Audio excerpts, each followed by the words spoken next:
보수 및 연금입니다. 공무원의 보수 및 연금을 봅니다.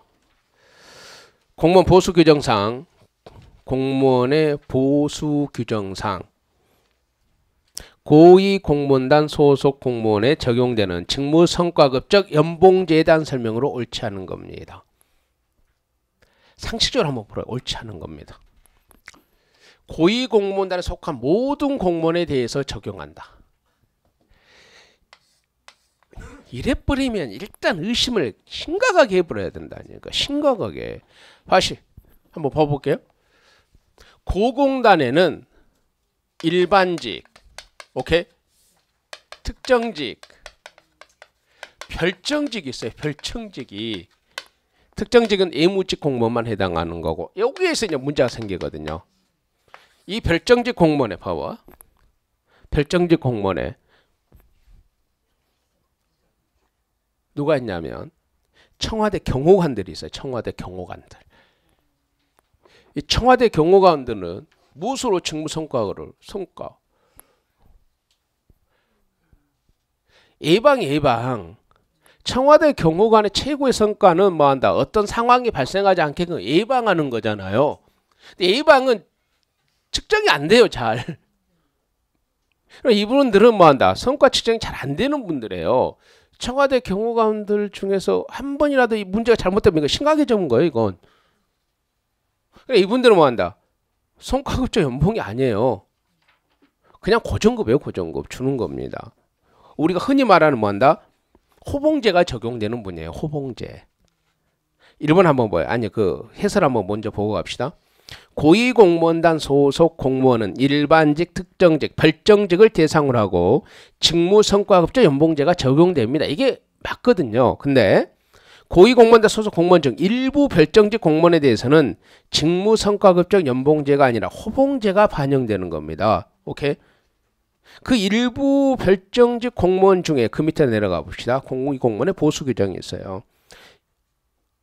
63조 1항 봅시다. 고위공무원에 대해서는 별표 31에 따라 직무성과급제 연봉제를 적용합니다. 다만 대통령 경호처 직원 중 고위공무원에 속하는 별정직 공무원에 대해서는 호봉제가 적용됩니다. 오케이.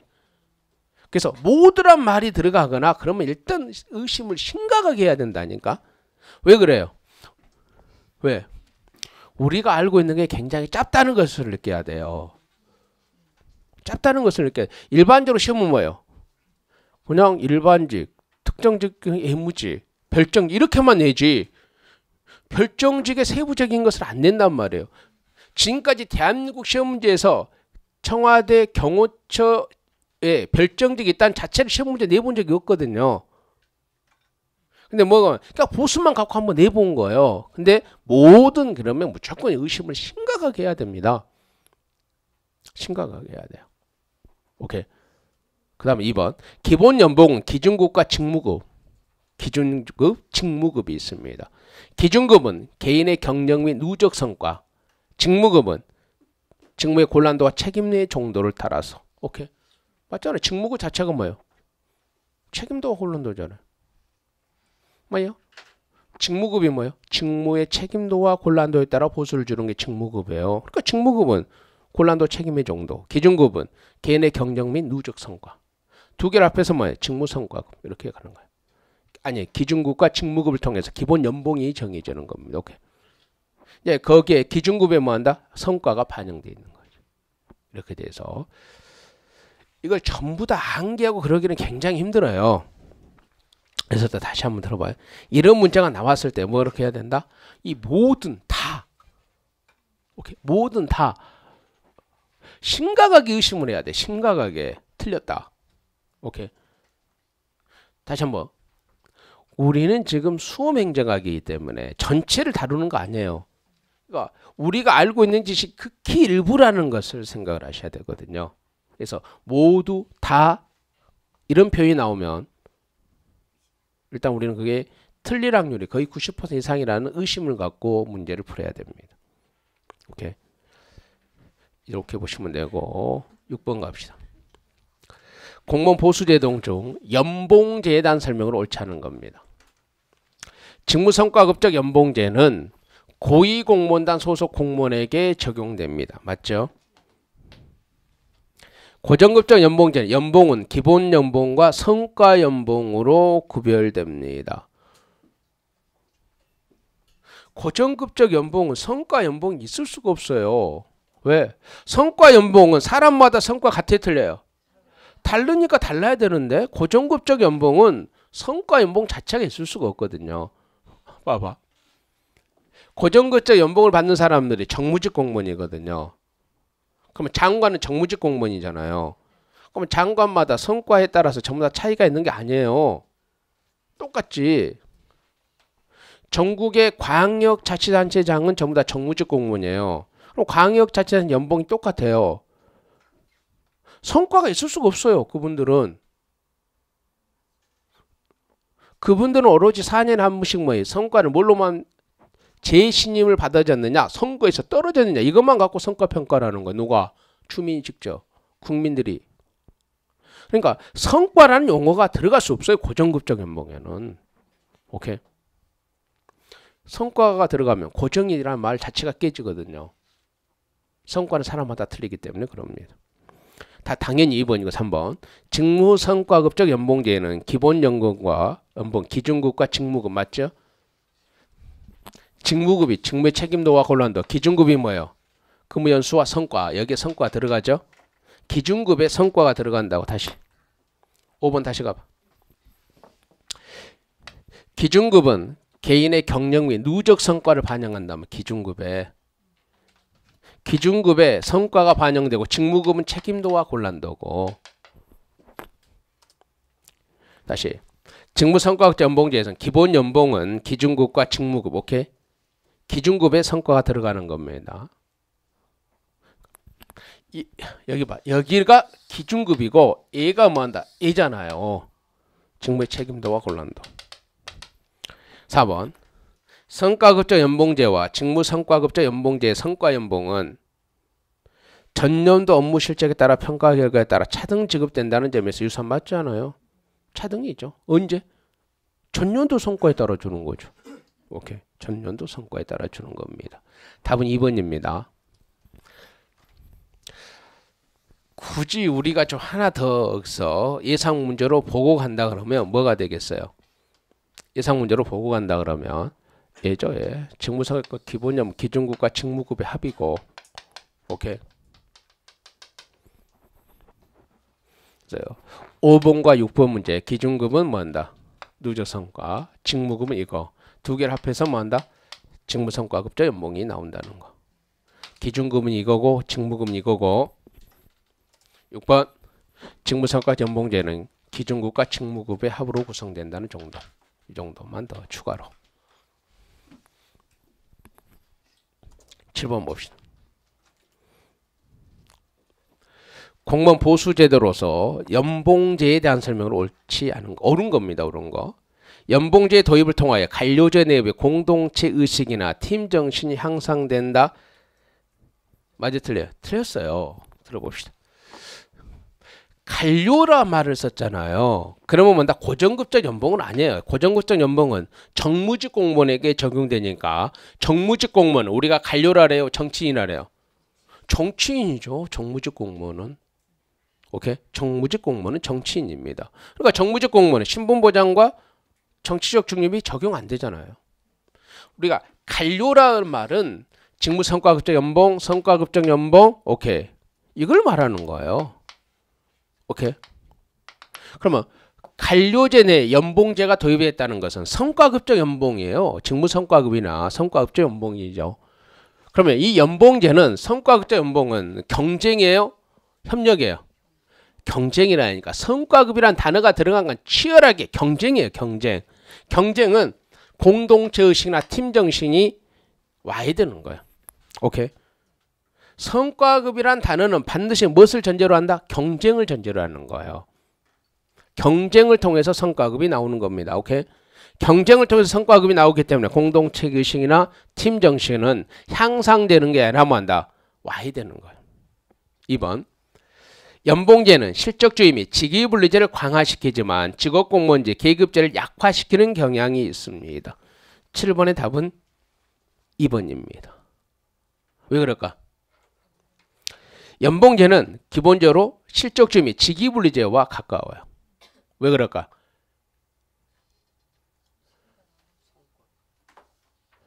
직업공무원제 계급제를 약화시키는 경향이 있습니다. 직업공무원제와 계급제를 약화시키는 경향이 있습니다. 왜 그럴까? 이 앞에 이것은 개방형이에요. 개방형. 기본적으로 실적주의 직위분리제는 개방형이기 때문에 연공서열이라는 게 있을 수가 없어요. 왜? 민간이 들어오면 연공서열을 하면 뭐 어떻게 하겠는데? 근무 경력이 없는데? 그러면 계급제 직업공무원제에게는 폐쇄형이기 때문에 연공서열식으로 하는 거예요. 오케이. 그러면 연봉제는 뭐 한다고? 연공서열식으로 연봉제를 하는 거 아니라니까. 관료에게 연봉제는 성과급제 연봉이에요. 그래서 연봉제가 실적주의 및 직위분리제를 강화시키는 측면이 있고 직업공무원제 및 계급제를 약화시키는 경향이 있는 거예요. 다시 한번 이 두 개는 개방형으로 연결돼요. 그러니까 뭐 연봉제를 할 수밖에 없어요. 민간인 데려올 때 너 연봉 얼마? 이렇게 해야 될 거 아니에요. 그럼 얘들은 무슨 연봉이 있어요? 폐쇄형인데 연공서열식이 훨씬 강한 겁니다. 오케이. 3번. 우리나라의 경우 연봉액을 1년 단위로 책정하여 전액을 매년 1회 일괄 지급하는 게 아니라 나누기 10이에요.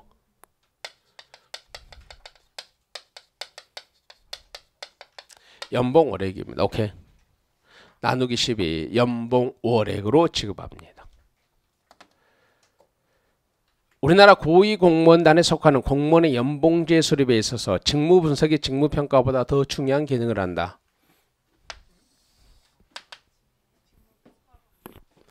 보수는 직무 분석이 결정하는 게 아니라니까. 평가가 결정한다니까. 다시 한번 봅시다. 직무의 종류가 보수를 결정하지 않습니다. 책임도와 곤란도가 보수를 결정합니다. 그게 직무급이에요. 직무급. 고공단도 기준급과 직무급의 합이라니까. 직무급은 책임도와 곤란도라니까. 보수는 직무평가를 통해서 나타나는 거지 직무 분석을 통해서 나타나는 거 아니에요. 오케이? 직무 분석이 종류입니다. 직무평가가 책임도와 곤란도입니다. 나만 갑시다. 4번 좀 다시 봐요. 직무급은 직무의 곤란도 책임도라니까. 직무의 종류가 아니라니까. 세무직과 일반 행정직 9급이 보수가 똑같지.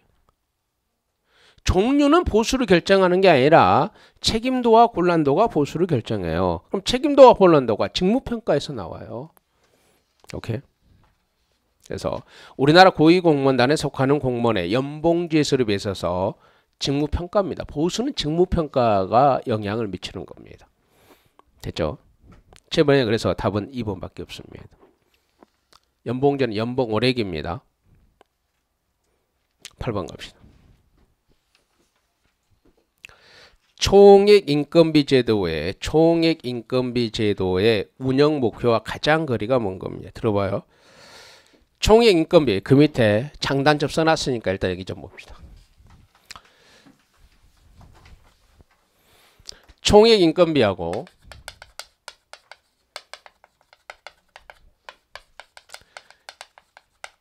기준 인건비를 비교해야 되죠. 총액 인건비는 총정원과 인건비 총액만을 통제하죠. 오케이. 그럼 얘는 어디에서? 중앙정부에 적용되고 얘는 지방정부에 적용되죠. 끝나야지 밥도 먹지. 밥 먹을 생각하지 말고 이거 끝나야 돼. OT까지. 총액 인건비는 중앙정부고 기준 인건비가 지방정부예요. 지방정부. 그러면 중앙정부에서 총정원은 누가 결정해요? 총정원. 각 부처별 총정원 누가 정해줘요? 그러니까 정원에 대한 주무기관이 누구예요? 조직관리기관이 정원도 관리해요. 그럼 뭐 중앙정부에서 조직을 관리하는 기관이 어디예요? 행안부. 행안부가 그래서 정원도 정하는 거예요. 행안부입니다. 행안부. 그러면 인건비 총액은 누가 해요?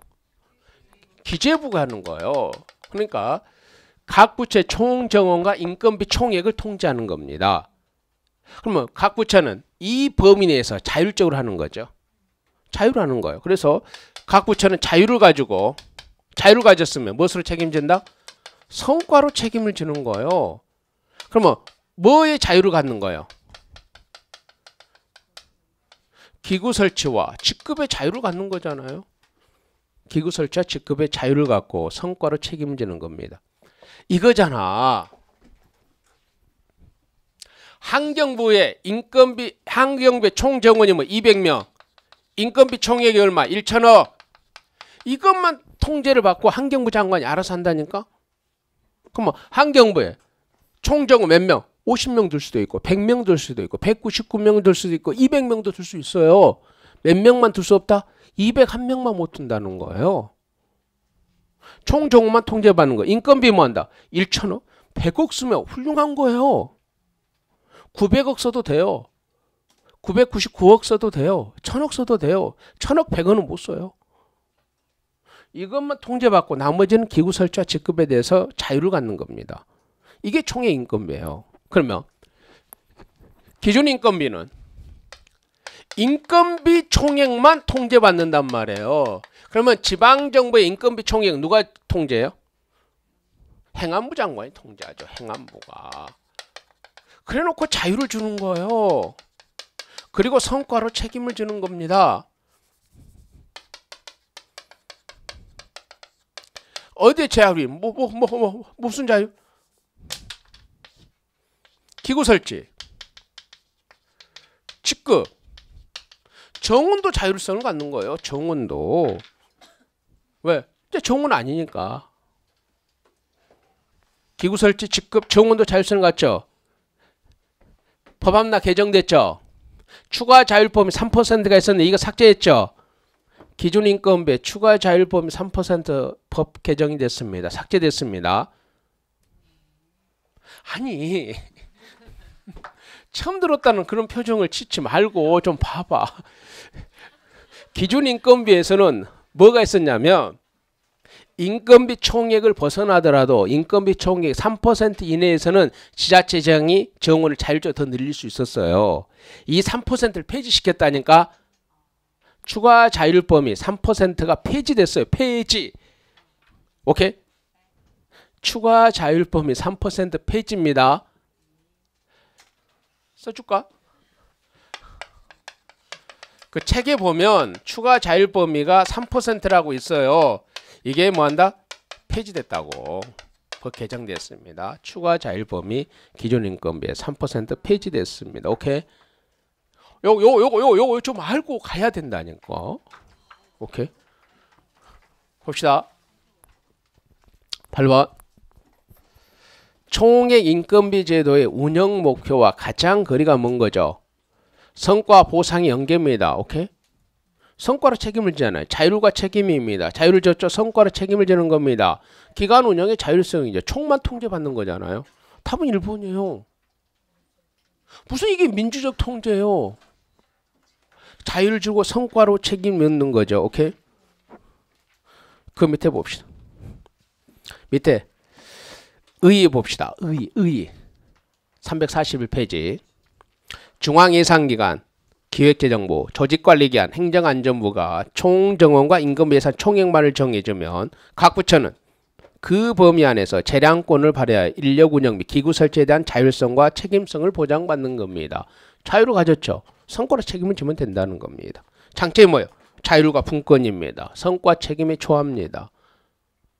오케이? 왜 분권이에요? 요것만 통제받으면 된다니까 나머지는 각 부처가 알아서 하니까 자율과 분권입니다. 단점은 뭐예요? 직급 인플레이션이라니까. 왜? 막 올려버린 게 직급을 막 보수로 올려버리는 거예요. 재직 공무원들.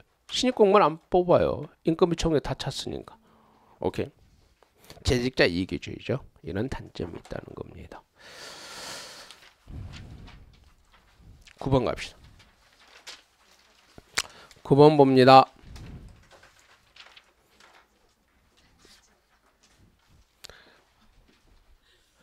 공무원 인사제도에 대한 설명으로 옳지 않은 겁니다. 공무원 인사제도입니다. 직업 공무원 제도는 공직을 직업 전문 분야로 확립시키기도 하지만 행정의 전문성 약화를 가져오기도 합니다. 맞죠? 왜 맞을까? 직업 공무원제는 공직을 직업 전문 분야로 확립합니다.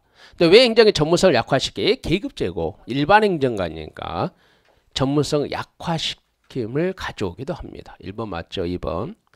역관주의 하에서는 행정의 민주성과 관료적 대응성 향상 물론 정책 수행 과정 효율성 제고도 기대할 수 있습니다. 봐봐. 잘 봐야 돼. 행정의 민주성 관료적 대응성 향상은 맞죠? 물론 정책 수행 과정에 효율성을 제고도 기대할 수 있다. 이 말은 뭐면 좀 이따 보게. 정책 수행 과정에 효율성을 기대할 수 있다는 건 추진력을 확보한다는 거예요.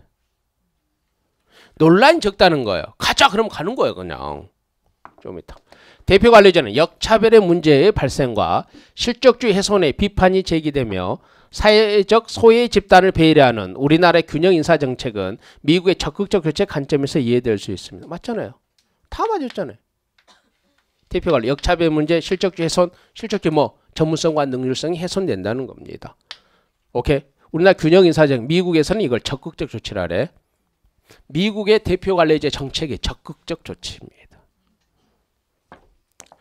총액 인건비 제도는 일반적으로 기구 정원 조정에 대한 재정당국의 중앙 통제는 그대로 둔 채 수당의 신설 통합해지와 절감에서 활용 등에서의 부채의 자율성을 부여하는 특성을 갖는다. 이게 틀렸잖아. 왜 틀린 거예요? 기구 설치와 직급에 대해서 자율성을 준 거예요. 오케이? 총액 인건비는 뭐예요? 총정원과 인건비 총액만 통제한다니까. 뭐라고? 인건비 총액과 총정원만 통제하는 겁니다. 기구 설치와 직급은 통제 안 해요. 자율이지. 다시 한번 총액 인건비는 뭡니까? 왜 지워졌대? 뭐가 내 옷이 지워버렸다요. 총정원과 인건비 총액만 통제해요. 기구 설치와 직급은 자율입니다. 오케이? 됐죠? 답은 1번입니다. 그럼 다시 봐. 2번은 뭐냐면 2번은 역관주의에서 행정의 민주성 관료적 대응성은 물론 정책 수행 과정 효율성을 제고도 할 수 있다는 말은 뭔 말이에요? 정책 추진력이 확보되니까 빨리 하는 거예요. 그러니까 전문가가 능률적으로 한다는 뜻이 아니라 갈등이 없어요. 갈등이 관료 집단에서 나를 따라 그러면 다 따르니까. 왜? 그 정책의 지지자로만 관료가 구성되어 있기 때문에 그런 의미에서 정책 수행 과정 효율성 제고도 기대할 수 있다는 거예요. 그래서 문제를 항상 끝까지 읽고 4번은 자칫 잘못하면 답이 안 보여요. 총정원과 인건비 총액만 통제하는 거지 기구 설치와 직급은 자율성을 부여합니다. 오케이. 10번 봅시다.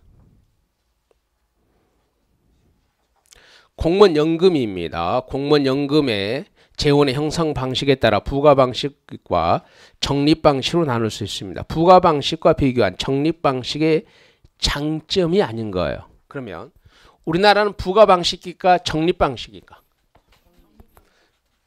우리나라는 적립 방식입니다. 그러니까 공무원이 50% 국가가 50% 내놓으면 매월 그게 적립되는 거예요. 그 적립된 기금을 관리하는 준정부 조직이 뭐예요? 공무원연금관리공단입니다. 공무원연금관리공단이 관리를 하는 거죠. 봅시다. 그러면 인구 구조의 변화나 경기 변동에 영향을 덜 받습니다. 맞습니다. 왜 그럴까? 내가 적립에 간 걸 나중에 찾기 때문에 내가 저축에 간 것을 나중에 찾잖아요. 그러면 부과 방식은 뭐예요? 그게 없이 매년 예산으로 주는 거죠. 그러면 줄 사람은 많죠. 일할 사람은 적죠. 그러면 심하게 영향을 받는 거죠. 적립 방식은 내가 적립에 가는 걸 찾아가는 거기 때문에 덜 받습니다. 인플레이션 심화더러 연금급의 실질 가치를 유지할 수 있다. 답은 2번입니다. 왜 그럴까? 인플레이션 심화되면 무조건 뭐한다? 화폐로 받는 사람은 무조건 손해예요. 왜? 화폐 가치가 떨어진 게 인플레이션이거든. 맞죠? 화폐 가치가 떨어지는 게 인플레이션이에요. 화폐 가치가 떨어지는 게. 오케이. 연금은 부동산로 받아요? 화폐로 받아요? 화폐로 받으니까 무조건 손해라니까 인플레이션 때는. 오케이. 3번. 연금 재정 및 급여의 안정성을 개할 수 있습니다. 오케이. 왜? 내가 적립해 놓고 관리해 가고 있기 때문에 그럽니다. 기금 수익을 통해 장기 비용 부담을 덜어 제도의 안정적인 운영이 가능합니다. 오케이. 우리나라 너무 좀 낮죠. 운영 수익이 1% 뭐 2%대 그래버리니까 그러는 거죠. 그래서 다음 몇 번이고? 2번입니다. 2번은 무조건 안 좋은 거예요. 왜? 화폐로 받는 것은 인플레이션 때 무조건 손해예요. 무조건 손해입니다. 왜? 화폐 가치가 떨어지는 거니까.